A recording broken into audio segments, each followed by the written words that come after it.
Bonjour et bienvenue sur Montréal Boulevard, le podcast qui donne la parole aux personnes à l'origine d'initiatives positives qui créent le Montréal d'aujourd'hui et de demain. Je suis Aurélia, je suis architecte et créatrice de contenu et j'habite à Montréal depuis mars 2019. Dans ce podcast, je vous partage des petites perles que je découvre au fur et à mesure de ma vie à Montréal. Les sujets abordés sont divers et sans limite, alors si vous avez des suggestions, vous pouvez m'écrire par courriel ou sur Instagram.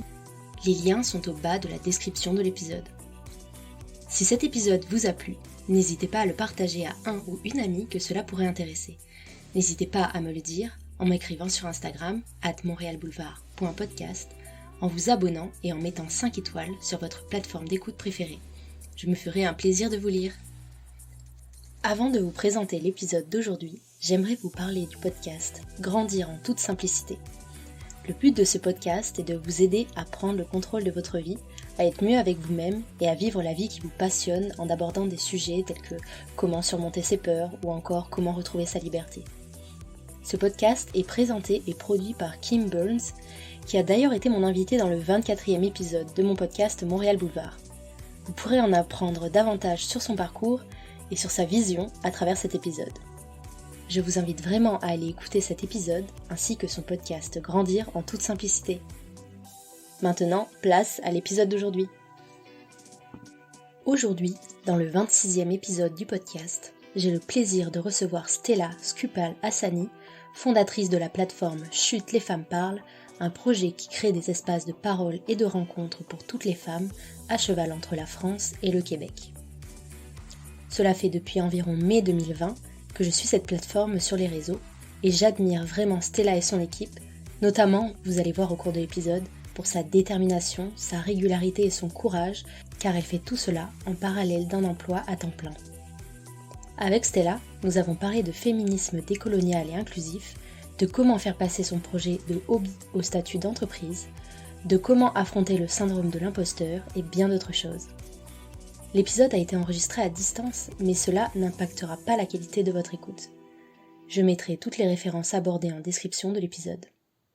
J'ai adoré enregistrer cet épisode, alors s'il vous plaît à vous aussi, n'hésitez pas à le partager autour de vous et à nous taguer sur les réseaux, à nous laisser aussi un petit commentaire, ça encourage notre travail et c'est très gratifiant. Je vous laisse donc écouter notre conversation avec Stella. Bonne écoute! Bonjour, aujourd'hui je suis en compagnie de Stella, qui est la cofondatrice de la plateforme Chut, les femmes parlent. Stella, est-ce que tu pourrais te présenter et nous présenter ton parcours ? Hello tout le monde, donc moi je suis Stella, je suis fondatrice de Chut les femmes parlent. Donc Chut les femmes parlent, pour celles qui ne nous connaissent pas, c'est un concept de rencontre et de groupe de parole pour toutes les femmes. Et donc j'ai fondé Chut les femmes parlent au mois de mars 2020. À côté de ça, donc je travaille à temps plein, je suis conseillère en emploi, donc qui accompagne les personnes immigrantes qui arrivent à Montréal à trouver leur place sur le marché du travail. Et puis sinon je viens de la France, ça doit s'entendre. Mais mes 2 parents sont d'origine guadeloupéenne et je suis à Montréal depuis, septembre 2019. Ok, et du coup tu es venue en PVT, c'est ça ? C'est ça, je suis venue en PVT et puis là je croise les doigts, on entame les démarches de CSQ et de résidence permanente. Ok, oui, je vois ce que c'est, je suis passée par là aussi. Tu as fondé Chut les femmes parlent en mars 2020. Comment tu concilies les deux entre ton travail et la plateforme qui grandit de jour en jour et puis qui, je pense, vous demande de plus en plus de travail parce que je vous suis sur les réseaux, puis je me rends compte que vous faites beaucoup, alors... Écoute, déjà, je j'ai pas de réponse parce que je je struggle tous les jours à concilier les 2. Déjà ma chance c'est que, donc je me suis lancée toute seule mais qu'ensuite j'ai des amis qui m'ont rejoint. Donc notamment une amie qui le fait vivre avec moi au quotidien qui s'appelle Joalène, que tu dois voir, dans les Oui. stories, surtout le jeudi. Donc déjà le fait d'être 2 fait que c'est beaucoup plus facile à gérer, mais effectivement ça nous prend beaucoup, beaucoup, beaucoup de temps et donc c'est les week-ends, c'est les fins de journée, après le travail, c'est les midis. Donc c'est Ouais. vraiment, tout le temps, quoi. Et justement, est-ce que tu peux nous présenter peut-être plus précisément la plateforme et nous parler de sa genèse, de sa création, de comment vous est venue l'idée et comment vous êtes dit, ok, ça y est, on se lance. OK. Alors en fait, Chute les femmes parlent, ça vient du fait que, bah, moi je suis quelqu'un de super engagé à la base. Je travaille dans le social, dans l'insertion professionnelle, mais je voulais vraiment avoir un projet à moi, et avoir en fait un autre impact que celui que j'ai dans le cadre de mon travail. Donc, je me suis, vraiment tout simplement assise devant mon ordinateur, plusieurs fois à réfléchir quels étaient, mes combats, quelles étaient mes valeurs et puis, en y réfléchissant, au début, j'étais partie sur un projet, mais totalement différent. C'était contre les discriminations, le racisme et cetera, mais ça me portait pas suffisamment. Et puis, je me suis, questionnée davantage et en fait, je me rends compte que c'est beaucoup les femmes, les femmes, les femmes qui reviennent et surtout parce que moi, bah, je dirais que je viens d'une lignée de femmes, mais parce que, je suis surtout avec ma mère, avec ma sœur, on a vraiment un noyau de femmes, et donc c'est vraiment les femmes qui ont émergé. Donc à partir de là, j'ai eu l'idée en tête, mais je me suis pas lancée tout de suite. Ça, c'était comme peut-être en décembre, allez décembre 2019, que ça a commencé un petit peu à émerger et puis, je me suis dit: «OK, les femmes, mais qu'est-ce qu'on va faire pour les femmes?» parce qu'il y a enfin les femmes, c'est tout un sujet. Enfin, c'est tout un sujet, en même temps, c'est 1000 sujets différents. Ouais, Hem c'est plus de la moitié de la population mondiale, donc exact. forcément avec, toutes les différences qui vont avec. Exactement.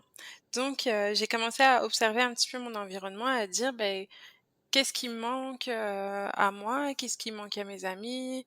Quelle serait ma valeur ajoutée?» Et puis finalement, un jour, c'est tout bête, j'étais saoulée, je pense que j'étais chez moi et puis il fallait, faire à manger. Je me suis dit: «Mais comment elles font mes copines?» parce qu'on n'en parle jamais, mais comment elles font tous les jours, pour avoir des idées, tu sais, pour de repas tous les jours? Tu sais, on est là: «Qu'est-ce qu'on mange?» Je sais pas si toi aussi ça t'arrive, mais Ouais.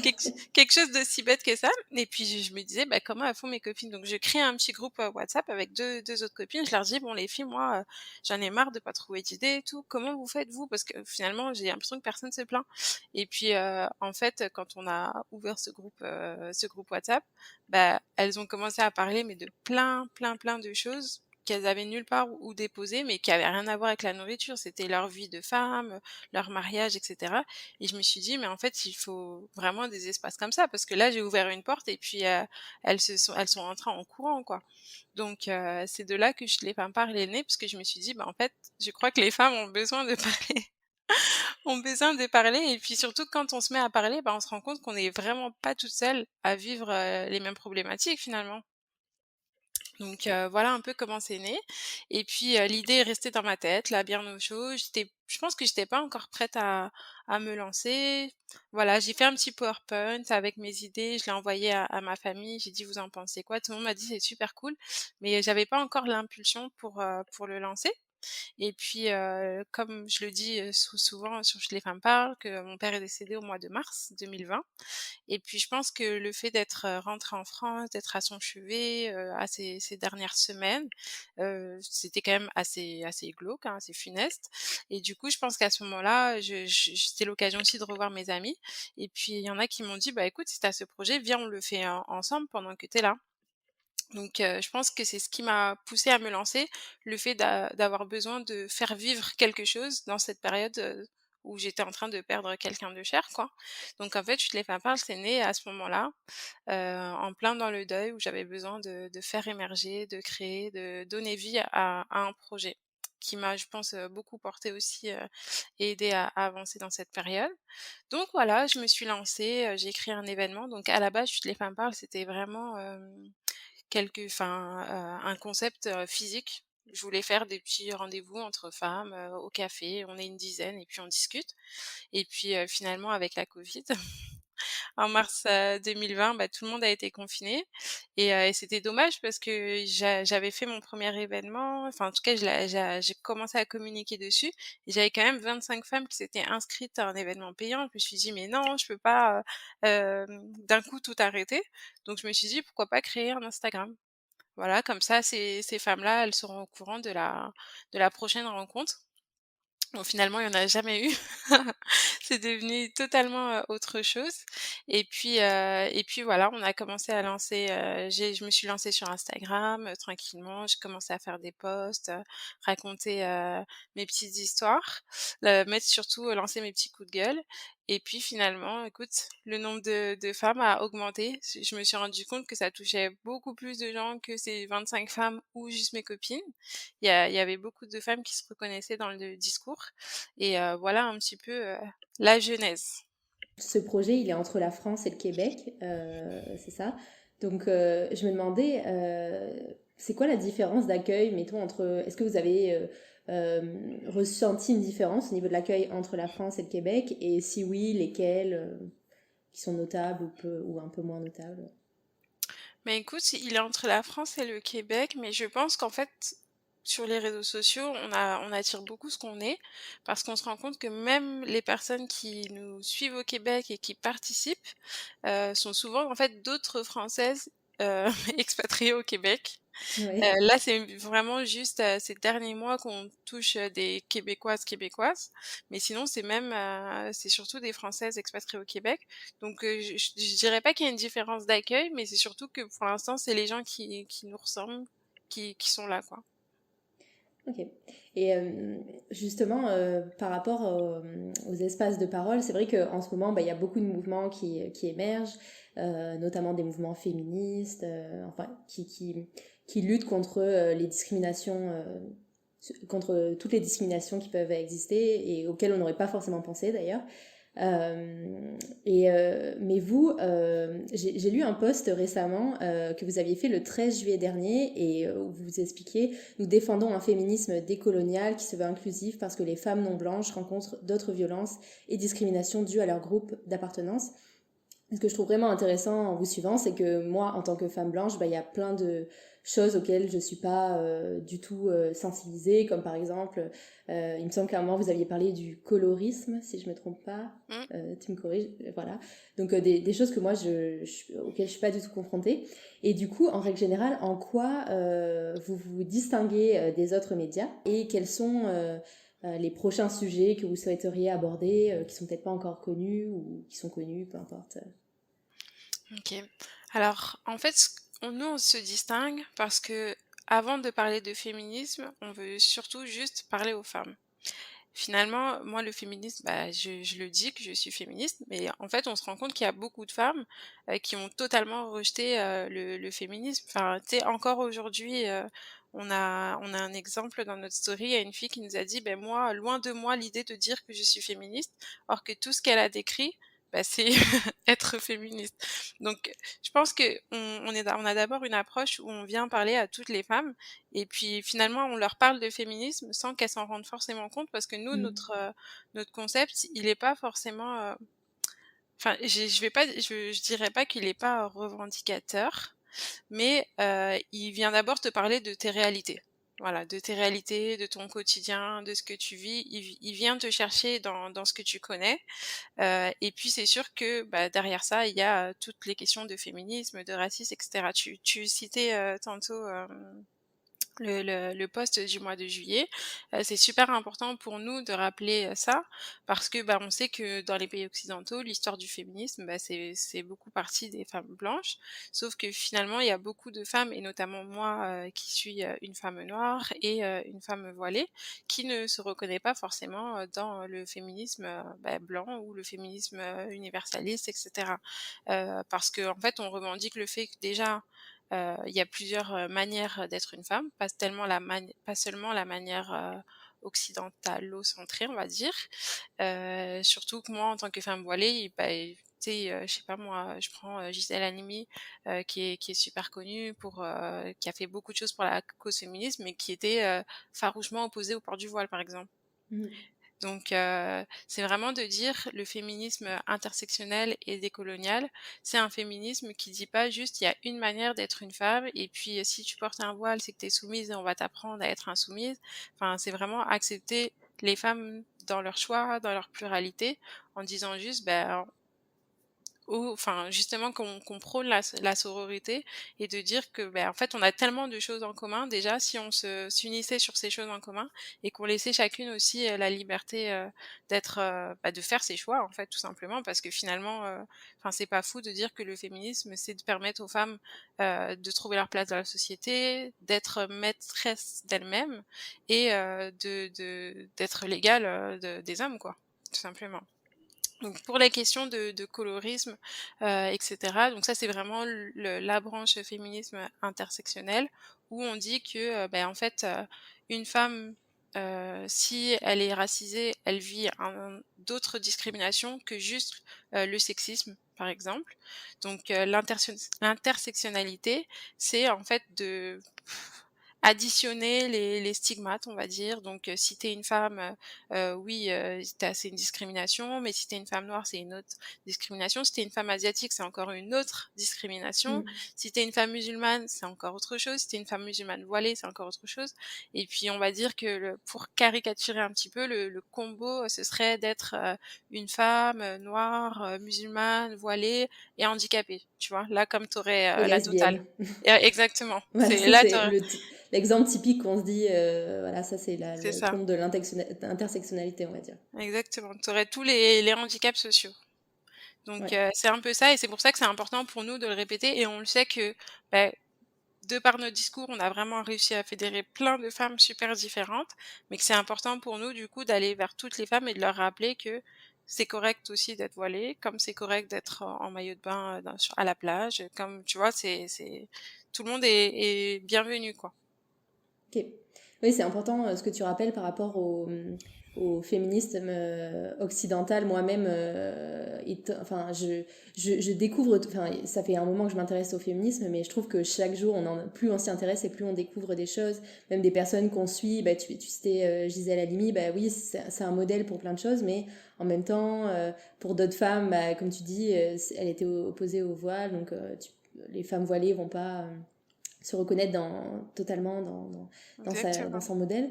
Et c'est vrai qu'au sein, ça je m'en étais pas forcément autant rendu compte avant, mais au sein même des mouvements féministes, il y a des grosses divergences. Par exemple, il y a des femmes qui vont être opposées au voile, il y a des femmes qui vont aussi enfin, qui vont considérer que les personnes transgenres qui se considèrent dorénavant comme femmes vont pas appartenir enfin vont pas être inclus dans le féminisme. Ouais, c'est vraiment c'est hyper complexe. C'est pas juste les femmes et les hommes quoi. C'est Tout à fait. Mais pareil, tu sais, il y en a qui diraient qu'une femme au foyer, c'est inadmissible, une femme, ça doit être au travail. Enfin, en fait, il y a des extrêmes dans tout.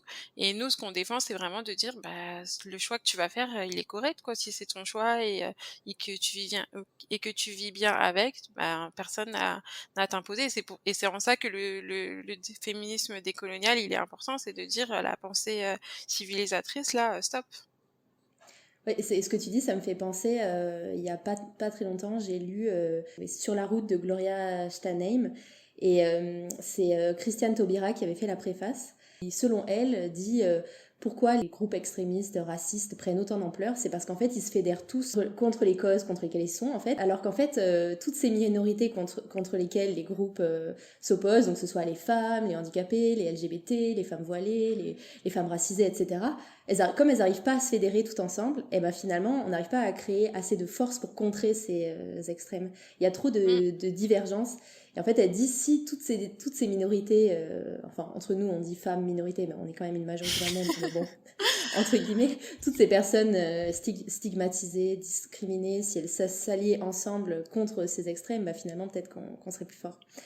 Donc Mm. en fait finalement le groupe, la plateforme que vous avez créée, ça pourrait être une réponse à tout ça et ça pourrait Mais être une solution. vraiment, hein. Et puis on y croit vraiment à la convergence des luttes. Enfin, je pense que ce sera la clé pour faire entendre les voix de tout le monde, quoi. De tous ceux qu'on considère comme des minorités. Ça aussi, c'est discutable. Dans une vidéo de la chaîne YouTube Woman Talk That Talk, t'expliques que Chute les femmes parlent, c'est un espace de parole et non un espace de débat. Est-ce que tu peux nous expliquer la nuance et en quoi c'est important? OK. Donc ça, c'est super important pour nous et c'est vraiment une des premières choses que j'ai écrites quand, j'étais toute seule devant mon PowerPoint, de dire que, sur Chute les femmes parlent, on n'est pas du tout là pour, remettre, en question les choix, les avis les unes des autres et c'est pour ça que c'est vraiment dans les postulats de base de ce concept de dire, en fait, il y a aucune personne n'a la légitimité de dire que le choix d'un tel, n'est pas correct. C'est pour ça que je le dis vraiment que c'est pas un espace de débat, là où c'est vraiment un espace de parole avant tout. Donc on n'est pas là pour, répondre, on n'est pas là pour, convaincre l'autre, on est vraiment là pour recevoir, la parole des autres, s'écouter, s'enrichir. Si on est tu sais, on sera pas d'accord avec tout le monde, c'est sûr, mais il y a aucun droit et il y a d'ailleurs aucune place dans nos espaces de parole pour, le débat et la remise en question et ça, c'est vraiment super important et ça nous permet aussi de garantir aux gens, des espaces, de parole qui sont vraiment safe. Et justement, pour rebondir là-dessus, donc le compte Instagram est ouvert à tout le monde, donc j'imagine que vous avez quelques hommes, peut-être pas beaucoup, mais comparativement femmes, mais j'imagine que vous en avez. Mais sinon, il me semble que les événements que vous proposez, ils sont non mixtes, ils sont réservés seulement aux personnes qui s'identifient comme femmes. Et en quoi c'est important justement que ce soit non mixte? Parce que c'est beaucoup il y a beaucoup de débats par rapport à ça dans les événements non mixtes, par rapport au fait que on devrait inclure tout le monde, etc. Mais en quoi c'est important justement que ça ne le soit pas? Mais moi, je suis assez convaincue que tous les événements n'ont pas vocation à accueillir tout le monde. Tu sais, si c'était un événement, par exemple, qui avait vocation à sensibiliser, peut-être qu'on ouvrirait les portes à tout le monde. Là, nous, notre vocation, c'est de créer des espaces qui sont sécuritaires, qui sont bienveillants. Et là-dessus, pour moi, c'est l'entre-soi, il est super important parce qu'entre femmes, on vit les mêmes choses, on se comprend souvent. Et là où, finalement, on le sait, hein, même il y a des études qui prouvent que dans une salle remplie de femmes, si tu mets un homme, déjà les comportements et les discours changent, Mm. malheureusement.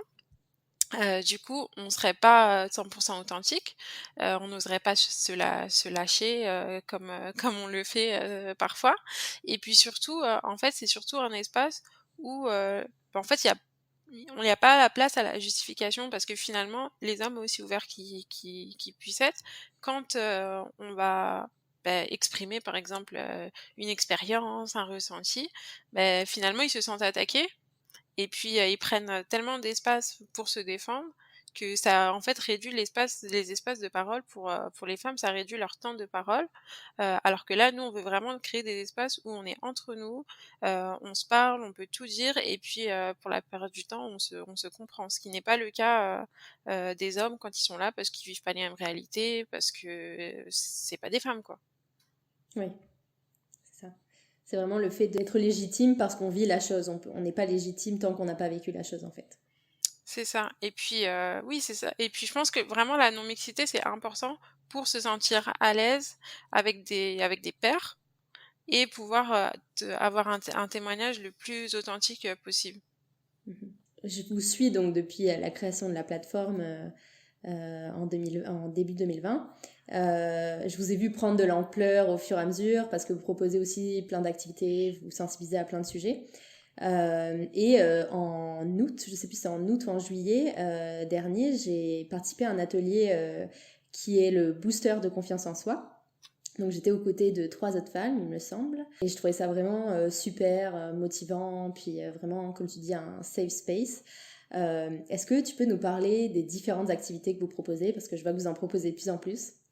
Donc, Oui, en fait, l'idée de Chut les femmes parlent, c'est que n'importe quelle femme puisse trouver un espace qui lui convient. Donc, là, on en a déjà pas mal, mais il y en aura d'autres, et ils ont vraiment été pensés comme ça, sur, le principe de: «Je suis une femme, j'arrive, sur Chut les femmes parlent, si je suis une femme, qui aime parler, qui veut, travailler un peu mon rapport à moi-même, mon, épanouissement personnel, on a des ateliers qui sont thématiques. Donc là, à date, il y a le booster, que tu as cité qui est vraiment trop, trop cool, et qui est là pour, booster ta confiance en toi.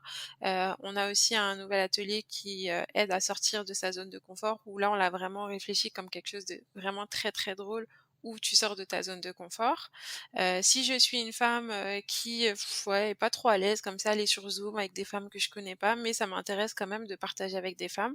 On a créé un espace, blog où tu peux juste, toi, écrire un témoignage et le publier, sur notre blog et puis, si t'as pas envie d'écrire, tu peux juste aller lire les témoignages des autres femmes et te dire: «Bah, ah ouais, franchement, je suis pas la seule à vivre ça» ou «Ah ouais, il y a des femmes qui vivent ça, je savais pas» et puis tu t'enrichis. Et puis si tu es une femme qui a juste, pas envie de parler, mais qui a envie de passer des super bons moments avec d'autres femmes, on propose, du sport. pour celles qui ont envie de se tenir en forme, bouger, et on propose aussi un atelier, pâtisserie pour celles qui auraient envie de monter en compétences ou juste, passer un bon moment, faire un gâteau. Donc tout ça pour le sport et la pâtisserie, ce sont des intervenantes, donc une coach et une formatrice en pâtisserie qui viennent, donner, justement de leur temps. Ok, ouais, c'est super complet. J'ai l'impression que vous en proposez de plus en plus. Alors, Oui, c'est ça. j'invite vraiment les auditeurs à aller voir votre site internet. Le site internet, vous l'avez pas eu tout de suite, il me semble. Comment vous l'avez fait? Est-ce que vous l'avez fait vous-même? Comment vous avez procédé? Concrètement, disons, comment ça s'est passé l'organisation de la plateforme?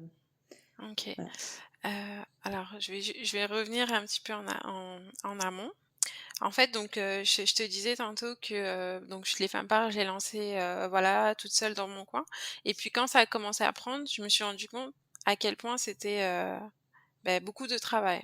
Donc j'ai demandé à 2 de mes meilleures amies de participer avec moi. Donc il y a Christelle et Joëlène dont je parlais tout à l'heure, et puis, on a commencé un petit peu, donc on a proposé des lives, ça faisait beaucoup, beaucoup de contenu, et puis on a aussi, d'autres femmes qui nous accompagne à titre un peu de consultante. Et en fait, on est en train d'apprendre, tout ça, hein, finalement, enfin, c'est pas du tout ce qu'on fait, à tous les jours.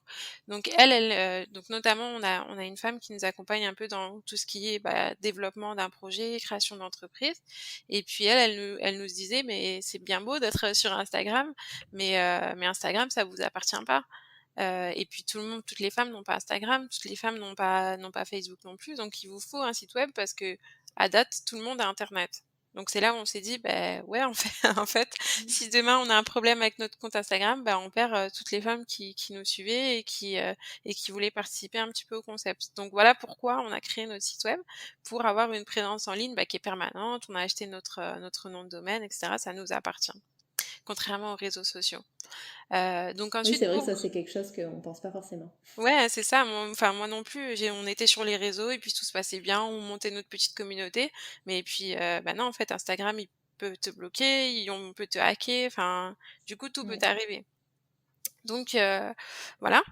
Concernant le site web, en fait, c'est une de mes amies, donc Christelle, qui, anime, des lives, hem, qui s'est portée volontaire, en fait, pour, créer le site web.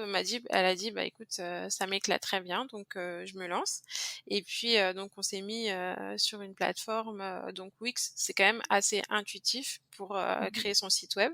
Donc je pense que ça lui a quand même mis, allez, juin, juillet, un peu du mois d'août pour, créer le site, pour qu'on soit contente. Il y avait tout le temps des modifications à faire, et puis du coup le 1er septembre, on a lancé, notre site web, et puis il a évolué aussi au fur et à mesure, des choses qu'on présentait ou des choses qui étaient pas claires, chaque fois il évolue. Et justement, c'est quoi votre ambition pour la plateforme, pour Chute les femmes parlent? Est-ce que le but, c'est d'y basculer à 100% et de travailler à 100% sur le projet, de le mettre sous forme d'entreprise? D'ailleurs, je ne sais pas si c'est déjà enregistré comme une entreprise, mais c'est quoi le but? En fait, c'est ce qui est drôle ce qui est drôle, c'est que, tout ça, c'est en train de s'organiser un peu malgré nous. Pour Oui. te dire, toi, quand tu as participé au booster de confiance en soi, il était gratuit. Moi, à la base, vraiment, c'était totalement altruiste, je veux aider les femmes et cetera. Je faisais tout gratuit, c'était mon temps, du bénévolat, avec grand plaisir. Et puis, en fait, arrivé au mois d'octobre, on a commencé à se rendre compte qu'il y avait beaucoup, beaucoup, beaucoup de femmes qui s'inscrivaient à nos activités et qui se présentaient pas. Ah Et ouais. c'était super, super frustrant pour moi parce que je pense que les gens ne se rendent pas compte de tout le travail que c'est derrière. Et puis Mhm. quand tu es contente parce que, il y a 30 inscrites et que finalement il y en a 7 qui se présentent, tu as comme vraiment, vraiment, vraiment les boules. Et en fait, on s'est dit: «Mais comment est-ce qu'on peut faire pour que les gens s'engagent?» Et finalement, c'est pour ça qu'à partir du mois de novembre, on a décidé de devenir payante, parce qu'on s'est dit: «OK, moi le temps que je suis en train de donner à Chute les femmes parlent, je veux pas que ce soit du temps, de perdu, en fait, que les gens viennent, s'inscrivent et finalement prennent ça à la légère». Donc on a vraiment tout le temps décidé de faire des prix, voilà, nos ateliers sont à 10, 12 €, c'est super abordable, mais ça engage, en fait. Donc Oui. maintenant je sais que si, les gens ne veulent pas payer 12 € et qu'il y a zéro inscrite, en fait, moi, c'est du temps avec mon mari parce que c'est vrai que ça, j'en ai pas parlé, mais tout le temps, tu me posais la question tantôt sur l'organisation, tout le temps qu'on passe à travailler sur Chute les femmes parlent, mais c'est du temps qu'on passe pas à se promener, à être avec nos amoureux, à faire autre chose en fait. Donc c'est Je vraiment vois très bien. mais c'est ça, ouais, oui, j'imagine aussi que tu te rends bien compte, mais Ouais, c'est ça, en fait, c'est pour ça qu'au bout d'un moment, on a voulu monétiser parce qu'on s'est dit: «En fait, là, nous, on se donne corps et âme, mais il va falloir responsabiliser notre audience». Parce que déjà, nous, on tiendra pas sur le long terme si, pendant 6 mois, les gens se présentent pas aux ateliers et qu'il y a 2 personnes, sur 15 qui sont présents, au bout d'un moment, on va craquer, on va juste dire: «On arrête tout», quoi. ouais, Donc c'est pour ça qu'on est devenue payante et en fait, à partir du moment où on a commencé à devenir, payante, on s'est dit: «Bah, en fait, il va falloir que ça devienne une entreprise parce que tu peux pas juste, faire ouais. payer les gens comme ça et puis mettre de l'argent dans ta poche et cetera». Donc c'est pour ça que je te dis que ça grandit un peu malgré nous parce que c'était pas l'ambition du tout de base, mais que finalement, plus ça se développe et plus, tu dois t'adapter. Donc c'est pas tellement la vision qui était, déjà Chute les femmes parlent va être une entreprise, c'est surtout les ce qui se passe, le développement qui fait qu'on s'adapte, à chaque fois. Donc là, je suis rentrée dans un processus là de formation de création d'entreprise pardon, hem, là au mois de janvier parce que j'y connais rien. Je sais pas c'est quoi les statuts d'entreprise, je sais pas ce que ça implique d'être une entreprise. Ouais. Donc tout ça, je suis en train de l'apprendre maintenant et puis j'ai aucune idée, si, Chez les femmes parlent, à un moment, ça va devenir du 100. Enfin, j'adorerais ça parce que j'aime ce que je fais. Mais après moi, je suis quelqu'un qui est quand même beaucoup drivé par, mon épanouissement personnel. Donc si à un moment ça me tente plus, ça s'arrêtera. Je pense pas que ça va être le cas, mais c'est totalement possible. Si, on passe à autre chose dans notre vie et puis que c'est juste plus compatible, ça s'arrêtera. Mais en tout cas, pour l'instant, on a la chance que ça grossisse. J'allais dire malgré nous, mais non, c'est pas malgré nous, c'est énormément de Ouais, de oui, c'est ça. travail, On donc fait pas tout seul. donc c'est pas du tout malgré nous. Mais il n'empêche que, on suit le mouvement, on grandit et puis, on continue surtout, l'ambition, c'est continuer à kiffer et puis après on verra bien. Récemment, j'ai vu sur le compte Instagram que vous aviez parlé du syndrome de l'imposteur. Et toi, je veux savoir, est-ce que toi, des fois, tu le ressens? Et si oui, comment tu fais pour le surmonter? Parce que je pense qu'on est très très nombreux à le ressentir. Donc, vu ce que tu fais, je me dis que tu as réussi à le surmonter. Et donc, Alors pas du ouais. tout. Je l'ai pas du tout surmonté et puis, si tu vas sur le compte Instagram, je pense que j'ai même publié le message que tu m'as envoyé quand tu m'as invitée au Ouais, podcast, tu regarderas et c'est j'étais comme: «Non, mais qu'est-ce que je vais aller dire?» enfin et pourtant, même mes copines m'ont dit: «Mais tu as toujours quelque chose à dire». Donc j'ai pas du tout la langue dans ma poche, mais je suis tout le temps en train de me demander, qu'est-ce que les gens me trouvent? Pourquoi tu sais, pourquoi les gens sont là? Pourquoi ça marche? Et pourtant enfin, j'ai pas l'impression de manquer de confiance en moi, mais peut-être que c'est je sais pas, je suis surprise en fait de l'ampleur, que ça prend. Peut-être que je l'avais pas, envisagé, hein. Comme j'ai dit, on avance vraiment, au gré des gens là, des retours. Donc je n'ai pas encore, réussi à le surmonter. J'ai mon mari qui me coach, tous les jours, qui me dit: «Mais moi, si j'avais tes compétences et tout», donc il m'aide à croire un peu plus en moi et puis, en fait, je dirais que ma principale qualité, c'est que même quand je doute, j'y vais quand même. Donc ok. c'est ce qui fait que je continue à douter, mais que par contre, je me lance vraiment dans tout, j'ose tout. C'est la différence entre les gens qui montent enfin qui arrivent à quand même monter leur projet ou en tout cas réaliser leurs rêves ou les choses qu'ils ont envie de faire. C'est vraiment se dire bon bah tant pis j'y vais quand même parce qu'en fait il y a tellement de gens qui s'arrêtent au fait de se dire non je suis pas légitime donc je le fais pas ou alors qui se disent oh là, j'ai beaucoup de chance hein, dans la vie C'est enfin clair. qui réalisent pas que non c'est grâce à eux la chance il y a toujours une petite part de chance dans la vie, de l'endroit où on est né, etc., du milieu d'où on vient, mais je veux dire, il y a aussi ce que nous, on provoque, quoi. Exactement, ce qu'on est et puis tu vois, pour te dire encore hier, c'était une grande première pour moi. À mon travail, j'ai animé un atelier de théâtre et du coup, enfin moi qui fais pas du tout de théâtre, je me suis dit personne n'était vraiment volontaire. Je me suis dit: «Bah écoute, celle-là, toi qui aime oser, bah lance-toi», mais c'est pas pour autant que, j'avais pas super mal au ventre avant avant, que, j'étais pas stressée, mais vraiment le stress me pousse donc j'y vais et puis écoute, je me dis, qu'au pire ça échoue, c'est pas si grave et je pense que ça si je le tiens beaucoup du décès de mon père l'année dernière où je me dis: «Bah, en fait finalement, je veux pas être trop glauque non plus, mais en gros, à part mourir, enfin, c'est vraiment ce qui peut arriver de Mmh. pire, quoi». Donc bon, tu sais, se casser la gueule à un atelier de théâtre ou à je sais pas quoi, on va survivre, quoi. C'est une super belle capacité, d'oser prendre des risques, Oui, c'est ça et puis c'est ça aussi que je voulais dire, c'est que, finalement, on a l'impression que tout le monde nous juge, mais en fait, c'est souvent dans notre tête, en fait. Oui, ouais. C'est que les gens vont plutôt se dire waouh, tout ce qu'elle fait, comment elle fait pour gérer tout ça, comment elle fait pour avoir le cran de le faire, etc. Alors que finalement, nous, enfin, c'est ça. Mardi dernier, je j'ai assisté à un atelier, du réseau de femmes Invicta. D'ailleurs, c'est un réseau de femmes ici à Montréal, qui veulent, évoluer dans leur carrière. Elles font c'est vraiment super chouette. C'était la première fois que j'allais à une réunion et c'était trop, trop, trop, trop cool et il y avait une intervenante qui disait: «Les femmes, on a ce don, à avoir 2 voix dans nos têtes». Donc à la fois, le syndrome de l'imposteur qui nous dit: «Mais pour qui tu te prends pour oser faire ça?» et puis j'ai aimé, parce que la deuxième voix, elle appelait ça la voix de Spielberg et qui, dans ta tête, est tout le temps en train de te faire les pires scénarios du monde. «Mais si tu fais ça, il va se passer ça et puis Oui, la terre va arrêter de tourner» et je trouvais que c'était vraiment, vraiment bien dit. ouais, je vois très bien ce dont tu parles. Se préparer toujours au pire. Vraiment. Et est-ce que tu aurais un conseil justement à quelqu'un qui nous écoute et qui souhaiterait monter son projet, que ce soit une plateforme ou peu importe lequel? Mais, je dirais, qu'il faut vraiment y aller, avec, la passion. Parce que de toute façon, si ta motivation, c'est le regard des gens, tu vas pas plaire à tout le monde. Si ta motivation, c'est l'argent, tu vas pas en faire, en un mois, ni en 2 mois, enfin à part, les gens exceptionnels et ça arrive qu'une fois, c'est pour ça qu'on en parle tant que ça. Donc vraiment d'y aller, par passion. Au début, faut pas compter ses heures, hein, soyons réalistes.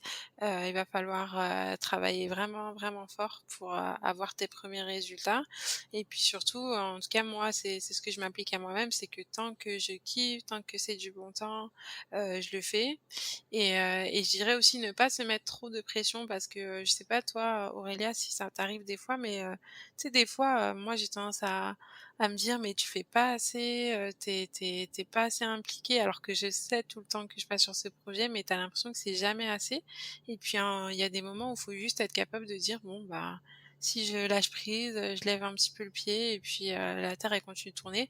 Parfois, j'ai besoin juste d'une pause, de me reposer un petit peu, pour mieux revenir aussi parce que finalement, c'est une des choses, de l'entrepreneuriat, c'est que tu es Mm. quand même, même si moi on est 2 mais on a vraiment chacune nos tâches, parfois, bah, tu es juste fatiguée, en fait et nous, on a la chance de se porter l'une l'autre, et puis c'est d'ailleurs plus elle qui me porte que que l'inverse mais tu sais, parfois, il faut juste, lâcher un petit peu prise parce que c'est sûr que dans ton entreprise, bah, elle dépend de toi, mais en même temps, si toi, tu es pas bien, ben, il va rien se passer donc c'est ça, c'est vraiment, les 1 choses que je dirais et puis, la chose la plus importante et qui sera votre clé de démarrage, c'est de oser, quoi. Oser, au Mm. pire vous échouez. Enfin nous, dans Chut les femmes parlent, il y a des choses qu'on a faites et puis on a eu 0 inscription et en fait ça nous a pas tués, ça nous a juste appris que, bah, notre public c'était pas ce qu'elles voulaient, que ça correspondait pas, à leurs attentes et puis, tant pis on l'a plus refait ou on l'a refait mais, totalement autrement et puis c'est bien correct aussi, hein. Oui, exactement. Je suis tout à fait d'accord avec toi. Moi aussi, au début, je me suis mis beaucoup de pression, mais quand j'ai lancé le podcast il y a 1 an et demi. Mais en fait, ça vient vraiment de la comparaison avec les autres parce que si je le faisais toute seule de mon côté, sans avoir Instagram, Oh my c'est gosh. sûr que je ferais comme je le pense et voilà. Mais on est systématiquement. En même temps, c'est bien aussi d'un côté parce que ça nous pousse à nous remettre en question, à avoir de nouvelles idées, à s'inspirer. Mais c'est sûr que on se compare en fait automatiquement, puis c'est ça qui est mauvais, je pense, et qui Mais c'est peut, fou, hein. ouais, ah ouais, c'est, Moi, je vis vraiment la même chose et puis c'est aussi et je pense qu'au bout d'un moment, j'ai pris aussi du recul avec les réseaux sociaux. Maintenant, en général, les gens me disent: «Mais tu super active sur les réseaux sociaux», mais c'est vraiment parce que je poste que ce que je dois poster. Mes posts, ils sont réfléchis. Bon, je vais pas dire à l'avance parce que je suis pas du tout quelqu'un qui travaille à l'avance, mais au moins la veille à minuit. Et puis, après, je passe pas du tout ma journée sur les réseaux et en fait, quand je viens dessus, je me rends compte à quel point, bah, pour moi, c'est en fait, c'est presque violent parce que je vois, je vais dans mon feed et puis je vois tout ce que tout le monde fait. Je me dis: «Mais les gens sont tellement créatifs, comment ils font pour avoir des idées? Comment ils font pour oser faire ça, pour avoir du contenu?» Et puis du coup, tu repars, bah, plus déprimé que tu es arrivé, quoi. Tu ouais. te dis: «Mais» et puis l'autre, son compte, comment ça se fait qu'elle a eu autant de followers aussi vite? Moi, c'est qu'à mon avis, j'ai pas fait les bons choix, j'ai pas fait les bonnes choses et puis finalement, tu sais, parfois j'ai été, tentée de, non, mais j'allais utiliser un mot un peu fort, j'allais dire me travestir, mais c'est presque ça parce que parfois je vois des femmes, tu sais, genre moi j'adore ça le contenu vidéo, enfin on sait que c'est ce qui marche maintenant et puis je vois des super réels et je me dis: «Mais franchement je devrais faire un réel par jour pour que mon compte il explose» et cetera. Tu me diras si toi aussi ça te fait ça? Je sais que les réels Oui. c'est le truc du moment, mais finalement ça me rejoint pas en fait, c'est pas mon caractère. Je suis quelqu'un d'assez discrète. Oui, je peux faire un réel de temps en temps, mais si j'ai un objectif, parce qu'en plus, beh, mon caractère, c'est d'être quelqu'un qui ne parle que quand elle estime que, il faut parler. Donc, si j'ai Oui, pas pas parler pour parler, quoi. exactement, donc si j'ai pas un truc super important à dire, ben non, c'est pas vrai que je vais prendre mon téléphone et faire une danse, pour faire un réel. Enfin, tu sais, ça me rejoint pas du tout et pourtant j'adore ça et puis on connaît le piège d'Instagram quand tu commences, ça défile et puis tu te rends pas compte que tu as passé, 45 minutes dessus. Mais pour autant, je me dis: «Mais la comparaison, ça me fait mal», alors qu'en vrai, je sais que dans le fond, bah, c'est pas ce que je suis, ça me rejoint pas et puis je serais juste pas capable de le faire et en même temps, je me dis: «Bah, mon audience, si elle est là, si notre audience, elle est aussi engagée, bah, c'est parce qu'elle nous aime pour ce qu'on est, en fait». Ouais, exactement, hein. Je pense que c'est un peu le piège, surtout au début, quand on crée une plateforme qui est surtout digitale. Ben, on a tendance à vouloir faire un petit peu comme tout le monde fait, quoi. On se dit, ok, qu'est-ce qui marche? Ben, on va faire ça, on va faire un post par jour, je vais faire des stories tous les jours, etc. Mais je trouve, moi, par exemple, j'ai pris du recul, surtout ces derniers mois, en plus avec la pandémie, tout ça, bon, ça remet beaucoup les choses en question, mais euh, je pense que ouais, on se rend compte que qu'on soit là ou pas, oui, ça va changer.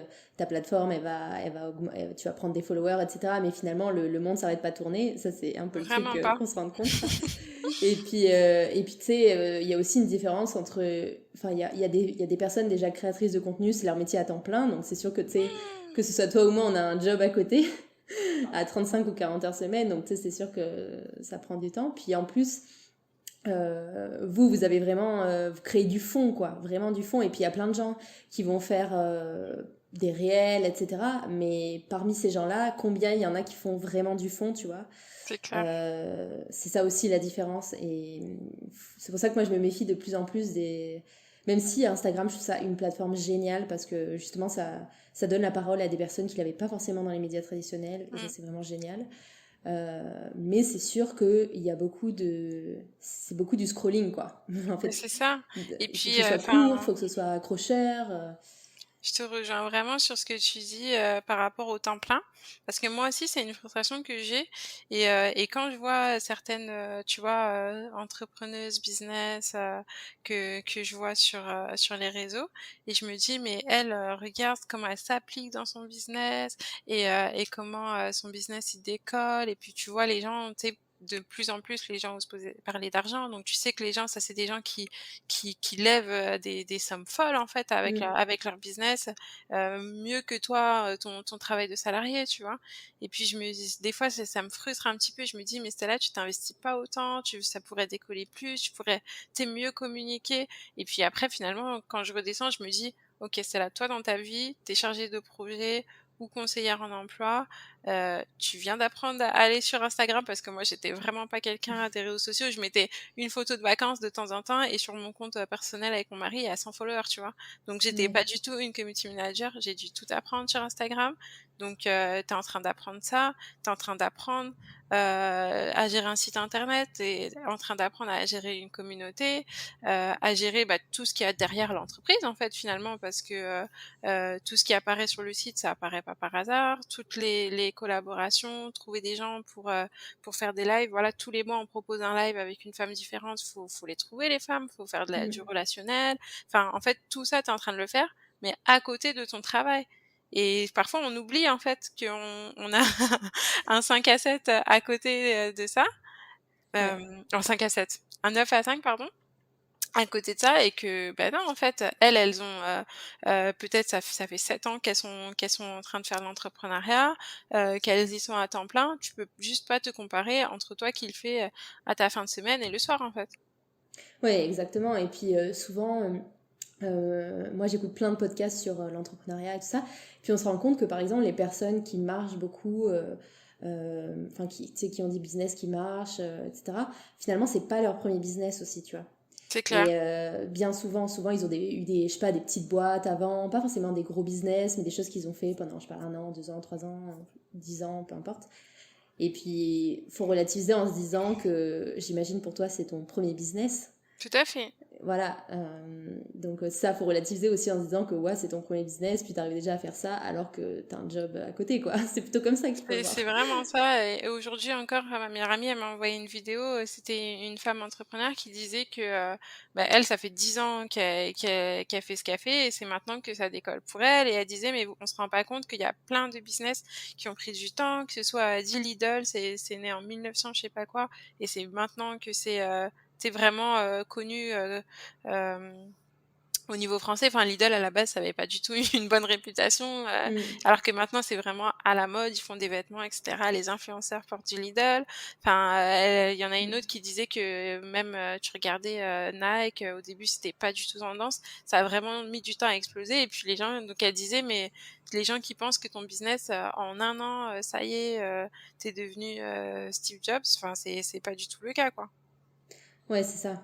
Ben, on est dans une société aussi de la performance, enfin, où justement l'exposition aux réseaux sociaux, ça crée de la comparaison, ça crée de la compétition, et on a l'impression Exactement. qu'on veut toujours être plus que, ou autant que la personne qu'on suit, etc. Mais Mais c'est drôle à quel point on le sait, mais que ça on est piégé quand même. ah ouais, non, mais c'est sûr. Le fait d'être sur les réseaux, de toute façon, ouais, on peut pas. Bah après, c'est sûr qu'il faut choisir qui on suit aussi. Moi, je me suis beaucoup désabonnée de plusieurs personnes C'est vrai.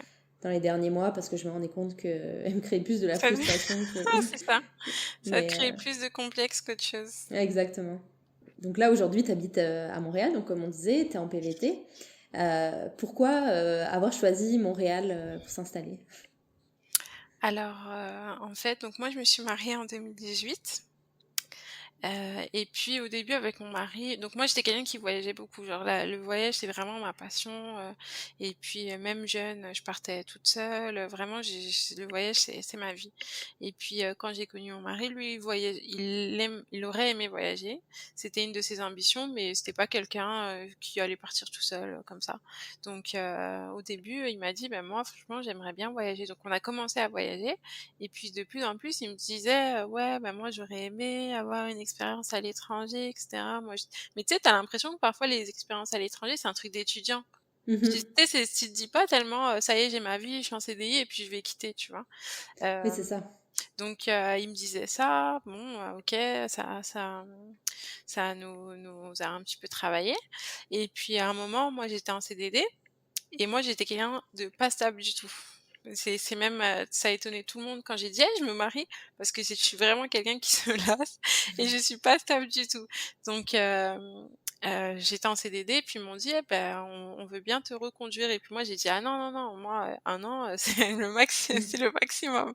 Donc je voyais le bout arriver et je disais à mon mari: «Écoute, moi je veux pas vivre» parce qu'à ce moment-là, on habitait à Pantin. Je veux pas vivre en Île-de-France, genre j'ai toujours su que je voulais pas vivre en Île-de-France, donc qu'est-ce qu'on fait? Donc mon mari, il est marseillais, donc il me dit: «Est-ce qu'on va à Marseille? Qu'est-ce qu'on fait?» Après je dis: «Bah écoute, pourquoi pas, viens, on se renseigne pour, avoir, une expérience à l'étranger, pour voir est-ce que c'est possible pour des adultes comme nous de partir à l'étranger?» Et puis donc on a fait des démarches, on est parti au CIDJ et c'est vraiment comme ça qu'on s'est retrouvés au Canada parce que la dame du CIDJ, elle a dit: «Mais pourquoi vous testez pas un PVT?» Et moi, en fait, le PVT Canada, je connaissais par rapport à ma meilleure amie parce qu'elle, elle voulait vraiment aller au Canada. Mais je me suis dit: «Écoute, personne n'est tiré au sort». En fait, le PVT, c'est vraiment un truc, tu sais, il y C'est a de la très chance, peu quoi. de chances, il y a très peu de Ouais. chances. Et puis la dame, elle a dit: «Bah, écoutez, ça prend 15 minutes de s'inscrire, inscrivez-vous». Donc on a dit: «Bah, écoute, allons-y» et puis on s'est mis dans le bassin et puis, je pense qu'on s'est mis samedi soir et mardi, on était tirés au sort. Donc Ah ouais, ça, c'est vraiment de la chance. donc on s'est dit: «Bon, bah, écoute, là, on peut pas, faire comme si on voyait pas qu'il fallait partir». Donc c'est comme ça qu'on s'est retrouvés au Canada. Moi, le Canada, à la base, c'était pas forcément un rêve, mais quand j'étais en master, j'avais été prise ici pour étudier à l'université de Sherbrooke. Finalement, je l'avais pas trop senti, donc j'étais pas venue et mon mari, lui, le Canada, ça l'avait vraiment toujours intéressé. Il avait déjà été à plein de réunions sur le Canada et cetera, pendant ses études. Donc bah, écoute, on est venu au Canada et on ne regrette rien. On s'était pas renseigné tant que ça. En fait, c'est qu'une fois qu'on est arrivé, on a été tellement surpris, du Canada qu'on s'est rendu compte qu'on avait fait très peu de recherches. En fait, on a juste dit: «Bah, tiens, on y va» et puis c'est tout et franchement, c'est super bien. On a zéro regret.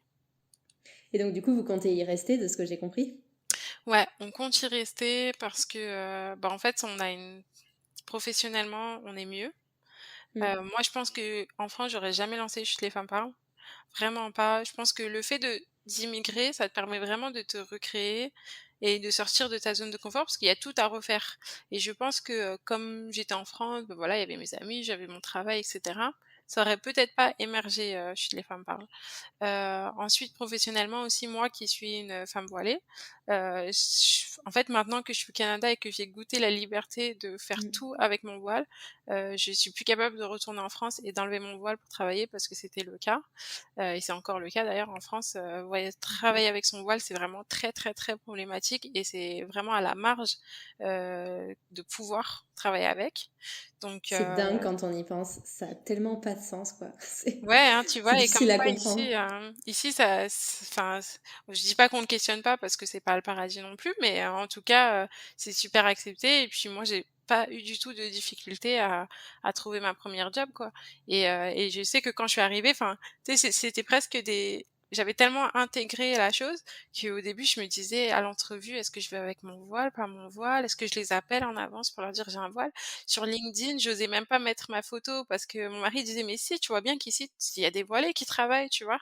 Et je me suis dit: «Ouais, mais imagine, je mets ma photo sur LinkedIn et que quand ils vont sur mon LinkedIn, ils voient mon voile et finalement ils me disent: "Non, tu pas d'entrevue"» et puis finalement, j'ai dit: «Écoute, foutu pour foutu, j'y vais avec mon voile et puis, je verrai bien comment je suis reçue» et ça s'est très bien passé, j'ai eu l'emploi donc voilà. Donc déjà pour ne serait-ce que pour cette raison d'être libre, de vivre, de faire du sport, parce que c'est vraiment une problématique, hein, même en France, j'aurais jamais imaginé m'inscrire à une salle de sport. Ici, je vais à Econofitness, ça se passe très bien, personne me regarde, personne me juge, personne m'embête. En France, il y a très peu de salles de sport qui acceptent les femmes voilées. Donc Oui, carrément, c'est même pas juste une question de regard, c'est aussi une question d'autorisation en France, oui, dans les ouais, ouais, salles de bien sport? sûr.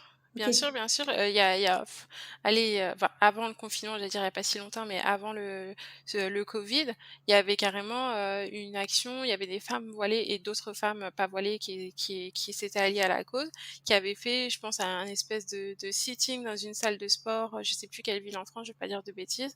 Elles sont venues faire de la zumba dans le hall. pour dire on veut nous aussi faire du sport. Et elles ont dû faire ça plusieurs jours de suite pour avoir une discussion avec le directeur de la chaîne pour que potentiellement ils acceptent que les femmes voilées puissent venir pratiquer. Mais en France, ils ont beaucoup d'excuses différentes pour ça. Et tu vois, cette semaine, je parlais du burkini sur nos réseaux sociaux Mm.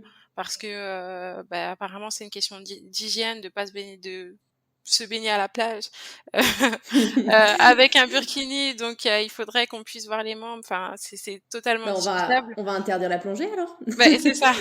Et puis, enfin, l'hygiène dans la mer, c'est encore autre chose. Enfin, j'ai envie de dire. Donc, Les pétroliers, tout ça, non. Bon, c'est bon. exactement. Donc c'est ça. Mais ne serait-ce que pour cette question, je pense qu'on serait plus capable de retourner en France. Là, faudrait vraiment que je sois entrepreneur et que je retournerai pas au salariat, ça c'est sûr et certain. Et puis après le Canada, parce que le Canada, quoi, c'est vraiment beau, c'est Mm. magnifique. Enfin, l'hiver, en fait, chaque saison est super belle, est tellement Ouais, différente. Et là, on est encore dans la phase où, je pense comme toi, où on découvre encore. Donc, on est encore dans ouais, vraiment. l'émerveillement. Il y a Enfin, le pays est tellement grand que finalement, on aura fait 10 ans ici qu'il restera des coins à découvrir. Donc, non, c'est le Canada. Ouais, c'est vrai. Puis je sais pas si toi tu fais partie de la team t'aimes l'hiver ou tu t'aimes pas l'hiver. J'adore ça. J'imagine. Ouais, Ah, ok. Bah, j'adore ça. parce que ça en fait c'est comme si tu pouvais faire tout en double. Tu peux faire tout en version hiver ou en version été. Mais Tu sais, oui, c'est ça. t'as 2 fois plus d'activités. Et puis même en version automne, tu sais, aller au Mont-Tremblant en hiver, en été, en automne, c'est totalement différent. Mm. Ouais, c'est ça.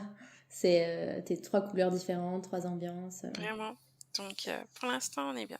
Comment tu vois Montréal dans 5 à 10 ans? Ah, écoute, déjà, j'aimerais ça que les logements arrêtent d'augmenter.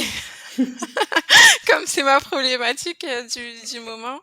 On cherche à déménager, enfin, on a trouvé de quoi déménager, mais on a quand même cherché un petit moment. Et donc, j'aimerais ça que les prix des logements restent raisonnables. Mais je pense, malheureusement, comment je vois Montréal dans 5 ans, je pense que ça va exploser, que ça va vraiment se rapprocher. En tout cas, dans au moins 10 ans, ça va être vraiment proche des prix de Toronto, de Vancouver, qui sont Mm. totalement fous.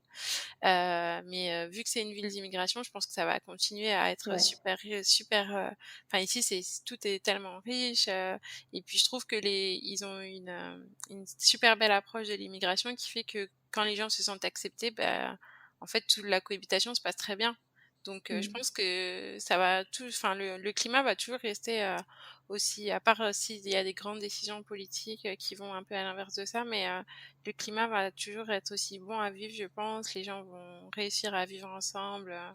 En tout cas, c'est comme ça que je vois et j'espère, parce que maintenant qu'on est là. C'est sûr, ouais. Puis en plus, tu parlais de quand tu disais que tu te sentais mieux ici, etc. Aussi, et que tu aurais peut-être pas lancé ta plateforme en France. Aussi, moi, en faisant le podcast, je me rends compte à quel point Montréal, c'est une ville qui est quand même en plein développement entrepreneurial et où il y a tellement de choses à faire, il y a tellement d'initiatives, Mm. puis il y a tellement de lieux où on peut se renseigner sur l'entrepreneuriat, où on peut développer des projets. Enfin, je Et sais puis, pas, je connais peut-être pas assez la situation en France parce que je me suis peut-être pas intéressée assez avant de venir. Mais en tout cas, en arrivant ici, j'ai l'impression que c'est fou, quoi. Ça donne je trop pense envie. que il y a vraiment une volonté de voir tout le monde se développer. Après, enfin, pour des motivations super diverses, hein, de faire en sorte que les immigrants se retrouvent pas à la charge de l'État. Donc, c'est dans leur intérêt aussi de faire plein de choses pour que les gens puissent se développer. Mais en même temps, c'est vraiment beau et puis c'est profitable pour nous. Et puis, de toute façon, j'ai l'impression qu'il y a quand même quelque chose de tellement plus communautaire ici, communautaire dans le Mm. sens associatif, où on est vraiment en train de valoriser, de faire la promotion de plein de choses différentes, de toutes, même les communautés, comme on parlait tantôt, minorités, pour que chacune trouve sa place et en fasse entendre sa voix. Que je sais pas, l'atmosphère, elle est vraiment différente, mais il y a aussi le fait que ça reste une petite ville, tu vois, c'est pas Mm. Paris, c'est pas la France, donc on peut avoir une énergie enfin une énergie différente quand on est à cette échelle aussi, je pense. Oui, puis je pense, c'est clair, ça se ressent que les gens sont beaucoup moins stressés que moi qui ai travaillé aussi à Paris, qui ai fait mes études, qui ai travaillé un peu à Paris aussi. Niveau de stress, niveau de... c'est pas du tout la même chose, quoi. Les gens Ouais. ont beaucoup plus de place pour la vie personnelle. Le travail donne beaucoup plus de place à la vie personnelle, je trouve. Ouais, et Après, c'est j'imagine, super évidemment, intéressant. ça dépend des emplois, hein. Je connais pas tous les emplois, mais en tout cas, c'est ça que j'ai constaté. Puis, en parlant avec d'autres personnes, elles constatent un peu la même chose aussi. Donc, Oui, bah, c'est sûr que t'es jamais, là, c'est le côté conseillère d'emploi, t'es jamais à l'abri, des mauvaises expériences, mais globalement, oui, les employeurs sont quand même, plus bienveillants, plus à l'écoute. Après, il y en a toujours qui vont profiter du fait que tu es un immigrant et que, s'ils peuvent profiter un peu de ta situation, ils le feront, on va pas se ouais, mentir, hein, c'est pas non plus l'Eldorado. Mais il n'empêche que avec un employeur bienveillant, c'est sûr que, ta qualité de vie au travail, on la prend beaucoup plus, en compte, enfin, tu vois, moi, des choses vraiment bêtes, mon mari, son entreprise, qui lui envoie une carte d'anniversaire, enfin, tu sais, c'est pas grand-chose, mais c'est vraiment le fun, quoi, et pourtant, ouais. c'est pas, l'entreprise la plus sociale ou quoi, mais c'est quand même super cool de recevoir dans ta boîte aux lettres, et c'est une grande entreprise, hein, c'est pas 10 salariés, tu vois? Donc Mm. c'est des petits gestes comme ça que tu te dis: «Mais en France, on voit jamais ça, on voit jamais ça, j'ai Ouais, jamais rien reçu dans ma boîte aux lettres», tu vois? ouais, c'est vrai, il y a des attentions qui sont assez différentes, qui sont Vraiment. appréciées, quoi. Et justement, je me dis, s'il y a un auditeur qui nous écoute puis qui a besoin de conseils en emploi, où est-ce que on peut te retrouver ou retrouver l'endroit où tu travailles Enfin, c'est quoi les conseils que tu pourrais donner Mais moi, écoute, je travaille, chez l'organisme ALPA, Ok. donc accueil et liaison pour, arrivants. Et puis, nous, ce qu'on fait, c'est vraiment accompagner les gens dans leur recherche d'emploi parce que, en fait, on fait tous un peu de recherche quand on est dans nos pays d'origine, et puis on fait soi-disant un CV québécois parce qu'on en a vu un sur internet, qu'on a Mm. copié et cetera. Mais, c'est vraiment rarement rarement bon. Donc l'idée de se faire aider par des conseillers en emploi, c'est de, pas être tout seul, en fait, et moi, c'est vraiment ce que j'ai fait quand je suis arrivée. Je suis partie voir, des organismes, je suis partie rencontrer des conseillers en emploi, pour vraiment savoir comment me positionner dans le marché Ouais. sur le marché du travail, parce qu'en fait, ça s'invente pas. Un nouveau pays, ça s'invente pas, et surtout, si vous êtes français, on a toujours l'impression que, bon, le Québec, c'est un peu la France, mais finalement, quand Ils tu parlent mets français, les donc c'est pieds ici, pareil. c'est ça, et quand tu mets les pieds ici, tu te rends compte que non, c'est vraiment pas la Ouais. France. Ouais. Donc oui, se faire accompagner. Donc moi, vous pouvez me contacter, sur mon LinkedIn, vous pouvez appeler Alpa, demander de me parler, mais on est toute une équipe de conseillers en emploi, donc vous allez forcément trouver quelqu'un qui saura vous conseiller. Et puis surtout, ce que je tiens à dire, c'est que, il y a plein d'organismes, qui font, de l'aide à l'emploi parce que c'est une des prérogatives que donne Emploi Québec. Donc surtout, ne payez pas pour ces services-là, parce que si tous les organismes le donnent gratuitement grâce aux subventions d'Emploi Québec, on n'allait pas payer, quelqu'un pour vous conseiller, dans vos démarches de recherche d'emploi. Vous avez largement le choix, pour, vous faire aider. Ok. Bah écoute, je vais noter ça dans les notes de l'épisode, comme ça, s'il y en a certains qui sont intéressés. Oui, avec plaisir, avec plaisir. Et est-ce qu'il y a une ou des personnes qui t'inspirent au quotidien, que ce soit des personnes connues, moins connues, Mais moi, et écoute, pourquoi? c'est un peu bizarre, mais il y a personne en particulier qui m'inspire. En fait, j'aurais tendance à dire que tout le monde m'inspire parce que, j'aime bien prendre un peu de tout ce que tout le monde fait, prendre, ce qui moi me correspond. J'ai pas d'icône de femme que je trouve, genre Michelle Obama ou quoi, enfin, C'est tu en fait, exactement ça à qui je pensais parce que j'ai lu son livre cette année, et puis depuis, c'est genre, je tombe bah, oui, tout moi le temps aussi dans j'ai son lu son livre. livre et je trouve qu'elle est super inspirante, mais pour Ouais, autant, c'est pas j'en fais pas une icône. Je trouve qu'il y a des choses super intéressantes dans ce qu'elle a fait, et puis il y a d'autres choses où je me dis: «Ah, c'est dommage que, elle se soit retrouvée du coup, à l'arrière-plan», parce que ouais, quand tu as un mari exact. président, de toute façon, c'est pas toi qui rayonne, hein, on va pas se mentir. Mais, mais oui, c'est ça, en fait, moi, je suis vraiment inspirée par toutes les femmes qui osent. Et vraiment, Mm. et quand je te dis toutes les femmes qui osent, ça peut être, ma meilleure amie qui fait une remarque à son travail alors qu'elle en faisait jamais. Comme pour moi, c'est c'est une source d'inspiration. Toi, avec ton podcast, enfin, tu vois, moi, le podcasting, je regarde ça de loin et je me dis: «Mais comment elles font pour faire du montage, pour faire» tu vois? C'est vraiment toutes les femmes qui osent faire quelque chose, qui m'impressionnent, et je prends un peu de tout le monde pour me dire: «OK, ça» en fait, je trouve que tous les nouveaux pas nous poussent toutes à aller plus haut, en fait. Ouais, Donc c'est voilà, vrai. ma source d'inspiration, elle est vraiment dans le quotidien, toutes les femmes que je vois faire de belles choses. Ok. Et est-ce qu'il y a une œuvre, un média, un livre que tu voudrais conseiller à nos auditeurs qui t'a marqué récemment ou moins récemment? Hem, Laisse-moi réfléchir à ça parce qu'il y a plein de choses qui, viennent. Une œuvre, un média, un livre. OK. Donc en fait, j'en ai j'en ai plein. Je dirais, en termes de podcasts, il y a 2 ou 3 podcasts que je trouve vraiment super forts. Tu Les enfants du bruit et de l'odeur. Ok. Ce sont 2 femmes qui ont fait un podcast sur, le racisme à l'école.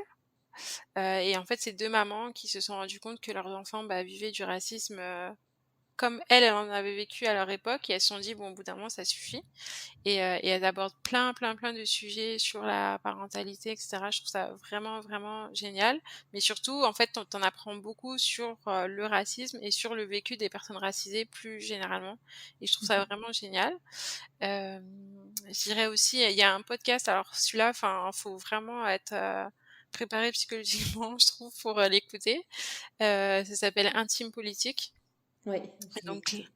Tu vu? Et enfin, c'est super costaud. Moi, je suis pas capable d'écouter 2 épisodes à la suite et même parfois, j'écoute un épisode et puis il me faut une pause parce que c'est intense, mais enfin, Ouais. je sais tellement enfin, les témoignages, c'est tellement fou. Déjà, il est super bien monté, Mm. avec les extraits de texte et cetera. Mais même enfin, moi, je trouve vraiment, vraiment fort et puis Ouais. le courage des femmes qui viennent témoigner, enfin, pour moi, Oui, c'est c'est sur les vraiment travailleuses du sexe pour donner le en fait, contexte, c'est entre autres. vraiment, pour, enfin, celui, celui dont je parle, donc La fille sur le canapé. Elle Ah parle, oui, ça, c'est les derniers épisodes. c'est Ouais, ça, je les ai pas écoutés, les derniers épisodes. Moi, j'ai écouté plutôt la première partie qui était sur les travailleuses du sexe, là, par elle, séance. c'est plutôt, sur, l'inceste. Ok, ok. D'accord. et Bah, heu j'irai et écouter les nouveaux oh, épisodes. c'est vraiment costaud, c'est super costaud, c'est des témoignages super durs à entendre. C'est sûr, là, on parle, c'est pas un sujet joyeux de toute façon là, mais Ouais. c'est vraiment, vraiment beau et puissant. Donc là, j'ai juste fait la partie podcast. Je vais parler en tout cas une série que j'adore. C'est pas forcément une série qui est c'est enfin si, c'est une série qui est quand même super engagée. C'est, Nola Darling. C'est une Ok. série que vous pouvez trouver sur Netflix, qui est faite par Spike Lee. Et en fait, cette série, pour moi, je peux la regarder et la re-regarder. Je trouve qu'il y a tellement d'enseignements dedans. Et en fait, c'est l'histoire de Nola, qui est une femme noire et qui s'affranchit en fait enfin, qui souhaite s'affranchir un peu de tout ce qu'on lui renvoie. C'est une artiste, c'est une peintre dans la vie. Et puis, sans vous spoiler, mais en tout cas, elle veut vivre pleinement ses choix. Et c'est super beau. En même temps, ça parle, de la condition des Noirs aux États-Unis, de la gentrification dans certains quartiers des États-Unis, mais ça parle surtout, d'une femme qui veut s'affranchir des codes et je trouve que après c'est Spike Lee, hein, chaque épisode a vraiment du sens. Si tu un petit peu, comment dire? Sensibilisé, à toutes les questions de société, ça va te sauter aux yeux, toutes les thématiques qui sont abordées et je trouve que c'est une série, mais qui est vraiment super puissante. Donc moi, pour le coup, c'est vraiment une référence pour moi. Ok.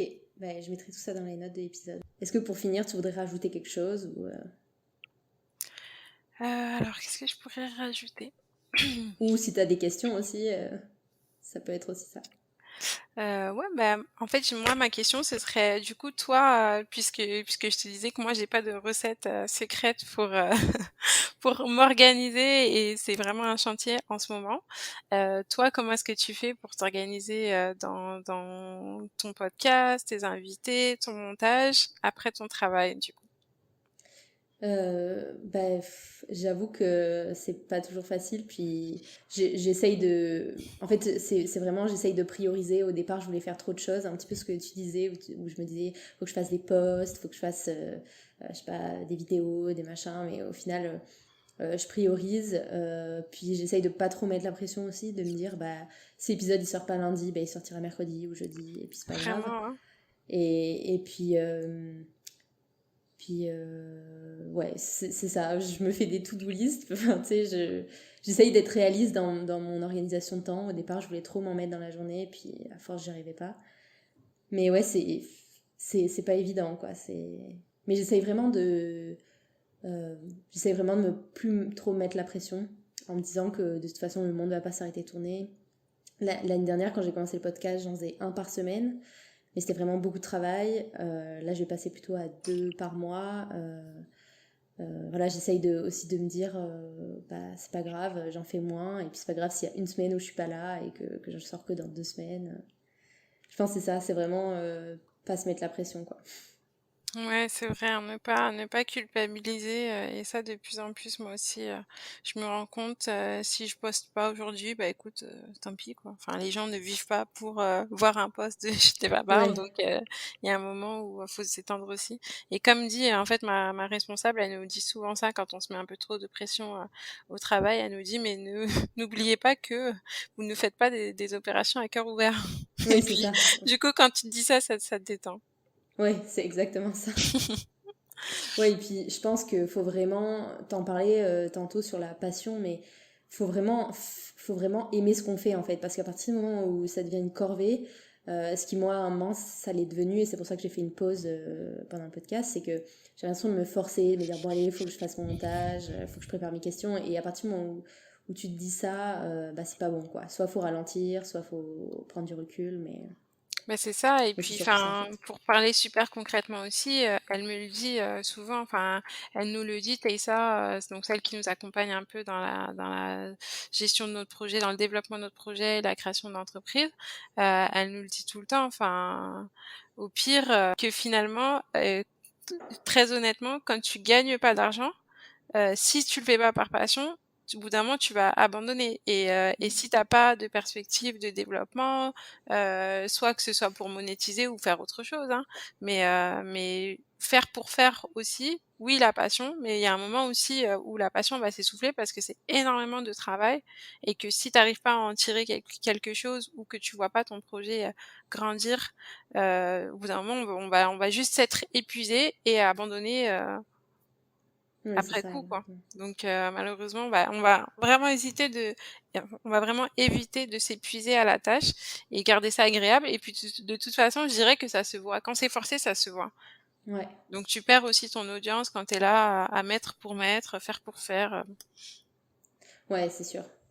Non, mais c'est important aussi de s'écouter. Puis si pendant quelques jours ou pendant quelques semaines tu fais rien, c'est bien correct. c'est surtout avec la période actuelle, je pense que ouais, faut aussi relativiser. Puis pas trop non plus. Il y a déjà assez de stress comme ça, il y a déjà Vraiment. assez d'inconnus, donc voilà. Mais en tout cas, merci beaucoup pour avoir répondu à toutes mes questions, puis m'avoir donné autant de temps. Écoute, je suis super contente. Merci à toi de m'avoir invitée. Très, très contente, d'avoir été parmi vous aujourd'hui et puis, hésitez pas, à nous suivre, à venir, assister à nos activités, ce sera avec grand plaisir que je vous rencontrerai. Je mettrai tous les liens dans la barre de description de toute façon. Donc, vous pourrez directement aller voir le site de chutelesfemmesparlent.com. Oui, merci beaucoup. Merci à Stella d'avoir pris le temps de partager avec moi cette conversation et merci à tous pour votre écoute. Si cet épisode vous a plu, n'hésitez pas à le partager autour de vous et à nous taguer sur les réseaux sociaux. À bientôt! Suivez-moi sur Facebook, sur Instagram @montrealboulevard.podcast. Je partage régulièrement des choses qui pourraient vous intéresser. À bientôt!